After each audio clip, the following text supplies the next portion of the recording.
In today's world of technology, we do not have ample opportunity to get personal. Life is fast-paced and everyone seems to be in a rush. We dial the phone and we talk to machines. We spend long hours on the computer playing games, emailing one another or working with our web pages. Even in the office environment, we email the person in the cubicle 3 feet away instead of walking over to hand them a task list. Don't get me wrong. I love technology. I cannot imagine ever being without my computer and am guilty of spending a large part of my day working online. The computer and the internet afford many opportunities. Now at no charge outside of my internet connection, I can communicate with persons all over the world. If screened carefully, young people have a world of education available at their fingertips. I could continue to expound on the many benefits that technology has brought into our lives. However, that is not the gist of this video. As a result of the technological age of today's world, our personal touch with one another is decreasing. We need to take full advantage of the opportunity to be personal. Humans are becoming strangers to one another. People are in a hurry to get on with the business of living and walk past each other on the street without even a nod. Have you wondered why there is so much clinical depression in the world today? Ask yourself why our young people are so distressed.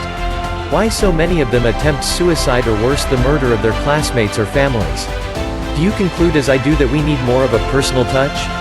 Have you taken notice of how you felt when you were standing in line at a bank and someone turned and smiled at you?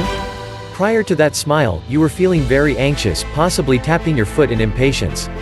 You weren't very happy to be there waiting in a long line. You had things to get done and you were getting more frustrated by the minute. It was one of the mundane drudgeries we all have to go through. Then comes this smile from the person in the line next to you and suddenly you feel much better. You are compelled to smile back. You do so without giving it thought, as though it is a natural inclination to reciprocate the smile.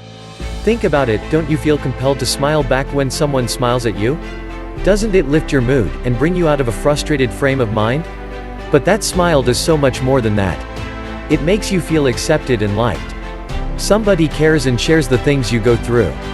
It makes you part of a group, an integral part of the human race. If you do not think that our society, do research into why our young people join gangs.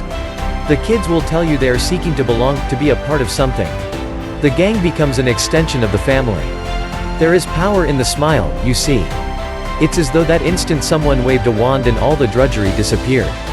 You suddenly feel warm and responsive, and the person who offered you a smile has just gone from a stranger to be wary of to a kindred spirit.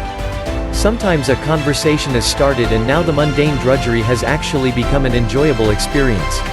You no longer feel frustrated and rushed and in spite of yourself and enjoying yourself. The world is now warm and fuzzy instead of cold, fearful and bitter. I do not mean to imply that giving and receiving a smile is the solution to the world's problems, but it is a very good place to start. We all need to feel that sense of belonging. We are after all members of the same human family. We should feel moved to embrace each other in our hearts and minds. So go ahead and smile. I dare you. But be careful. You might find the world a friendlier place to live. You might find that people are warm and kind and appreciative. Your smile might just make their day. Thanks for watching. Smile.